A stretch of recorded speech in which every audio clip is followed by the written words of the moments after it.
you?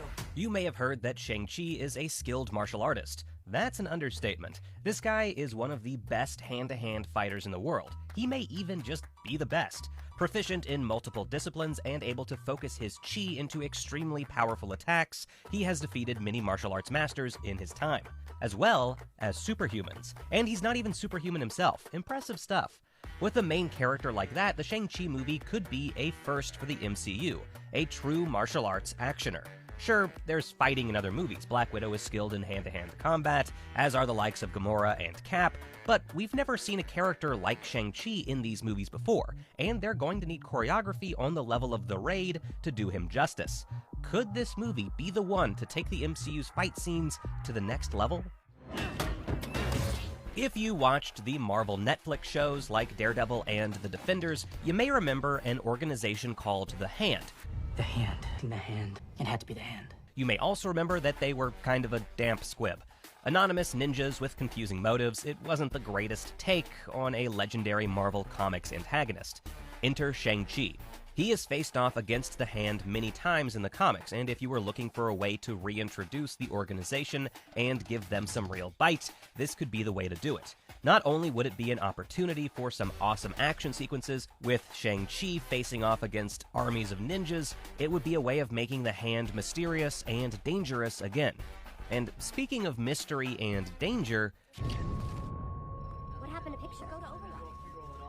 it's an understatement to say that not everybody was on board with what Iron Man 3 did with the Mandarin. It's a perfectly legitimate narrative twist, but it's understandable that fans looking forward to seeing this legendary comics villain were a little disappointed with the reveal. Shang-Chi could change all of that.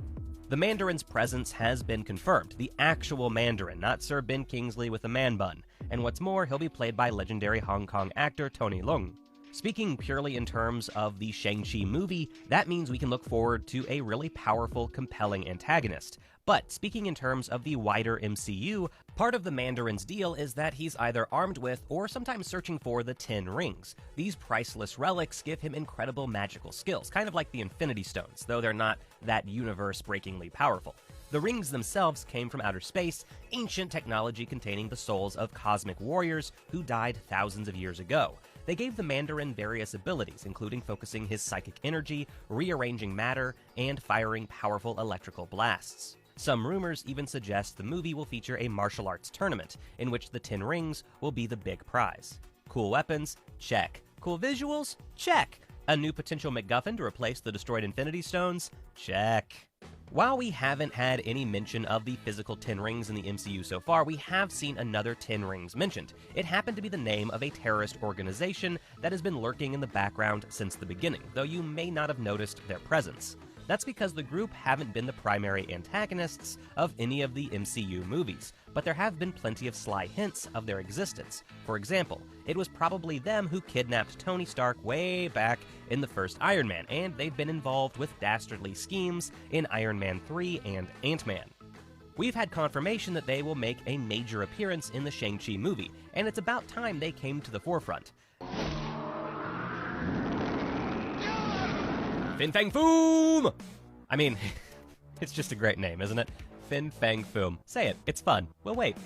Anyway, when Shang-Chi was first Fin Fang Foom! Anyway, when Shang-Chi was first announced, many Marvel fans got excited about the possible introduction of shape-shifting alien dragon Fin Fang Foom. Yes, shape-shifting alien dragon. Even that's fun to say. And who can blame them? Not only is his name really, really fun to say, but he could be a new and very cool visual. Fin Fang Foom! A McLuhan from the planet Kakarantara, which is less fun to say.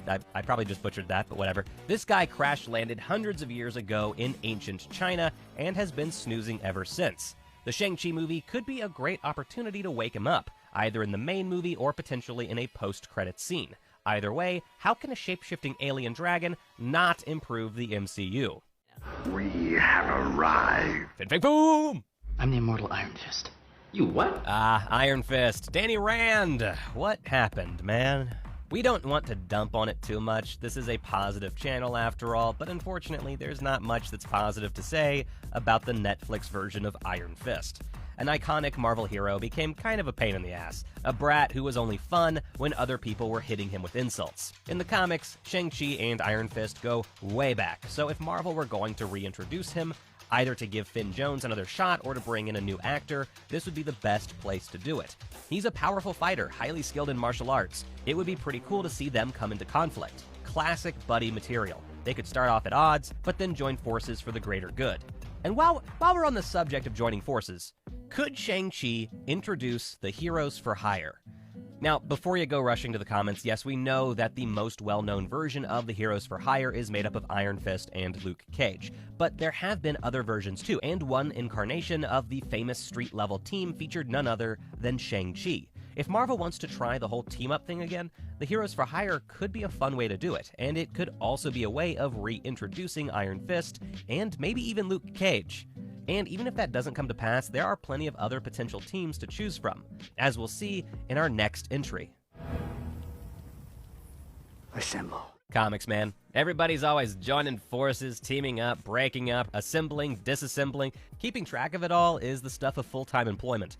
But it does leave plenty of options, and if Marvel wanted to go the Secret Avengers route again, having done a version of them following the events of Civil War, Shang-Chi could be a way in. What is it about Shang-Chi that makes him team up with everyone? Maybe everyone just wants the world's best martial artist in their corner? Whatever the reason, he has been a Secret Avenger in the past, so there's no reason he couldn't do it in the movies. After all, fans are speculating that the Falcon and the Winter Soldier could be laying the groundwork for a new Secret Avengers lineup. Maybe they'll want to recruit a martial artist somewhere along the line. Of course, when it comes to general audiences, there's only one team that's going to bring in the billion-dollar box office receipts. We speak, of course, of the Justice League. Oh, well, hold on. No, sorry. We speak of the Avengers. That was stupid. Obviously, following the events of Endgame, the Avengers are no longer a thing, but there's a vacuum that's going to have to be filled sooner or later. And if we think of Shang-Chi as the Iron Man of Phase 4, he could be the kind of figurehead we need for a brand new lineup of Earth's mightiest heroes. So many possibilities. Exciting time.